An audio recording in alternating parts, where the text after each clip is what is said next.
Throughout all levels of the game, there are players that seem to have more time and space than everyone else, making pretty sound decisions all over the park. A quick touch and pass here, a drop of the shoulder there.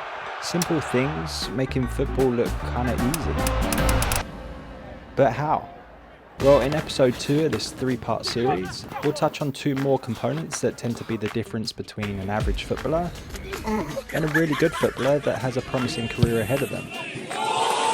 We'll look at how the pros are able to draw upon these techniques with years of experience and repetition, but also discuss when they too perhaps fall a little short and the lessons we can take away. And of course, mention how you can implement some of these skills into your everyday training to continue on your development of becoming a better, well-rounded player yourself. So if you're ready, let's jump into episode 2 of identifying what actually makes a good player and what you should do if you want to possess these same qualities. Number 3, you utilise all areas of your foot when in possession of the ball. Whether you're in the middle of the park weighing up your options, or you find yourself in a bit of a tight situation needing to create a yard of space, utilising all the surface areas of your boot is a great sign of confidence and experience whilst in possession of the ball, showcasing a high level of coordination, but also versatility to be able to change direction quickly, keeping defenders guessing and on their toes. So why should you add this to your game? Well, being able to put your foot on the ball in a variety of ways is going to allow you to move the ball quickly, resulting in more opportunities to either exploit the space before the defenders are able to recover, or to allow you extra time on the ball to weigh up your options, making the best decision for your team's progression. This control and poise on the ball also instills a lot of confidence for your teammates, knowing that you're likely to retain possession and therefore get into better positions to progress the play. So how do we go about training this?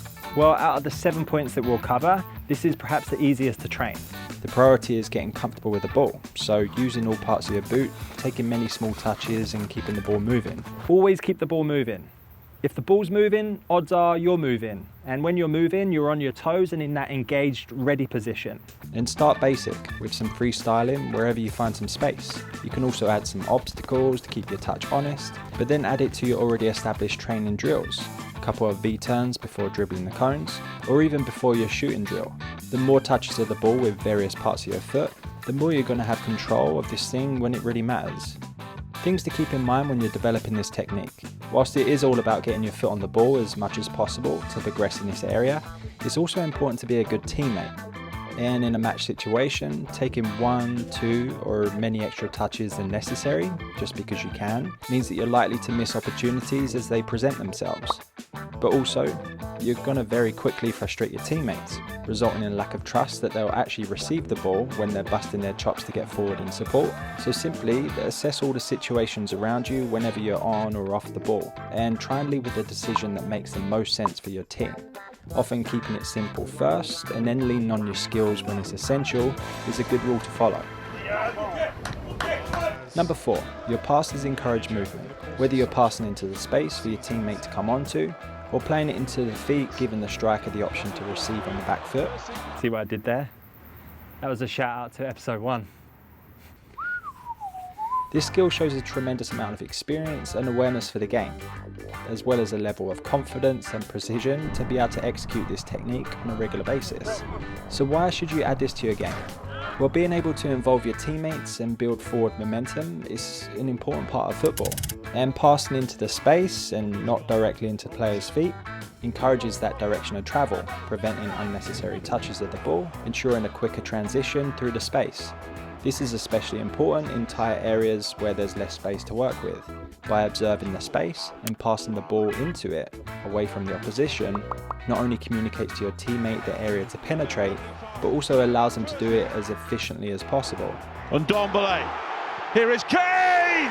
So how do you go about training this? Well, the best way to train is to head to the field with a mate.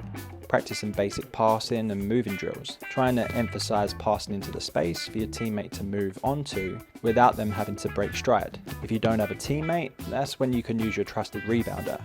And again, focus on passing so that it rebounds into the space you're about to occupy, getting used to the timing and the accuracy, before getting creative and adding some different variations.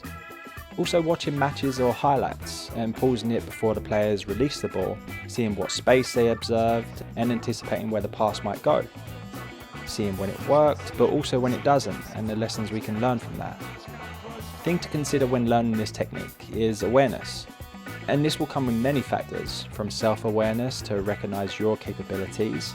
If you don't have a wide range of passing, then how can you utilize this skill within your skill set? Maybe keep it short. Also, be aware of your teammates' ability and their fitness. If they lack the vision to understand your intentions, or just need a sec to recover from a previous run, understanding how to manage the game and to lean into your teammates' strengths, whilst being aware of their limitations, will ensure you're able to make the most of every possession and to lead by example. And by incorporating these qualities that we talked about today, alongside episode 1, so receiving off the back foot, and also the concept of moving into space before receiving the ball, it's going to really help you set up a strong foundation so that we can move into episode 3 and sort of bring all of these points together. So I hope you're excited. If it's ready, it will play just up here, so click there. Otherwise, go check out the shooting with power and precision, regardless of your technique, because that's going to give you a bit of a head start on episode 3. Thanks for watching, and we'll see you in episode 3, or down there in the shooting video.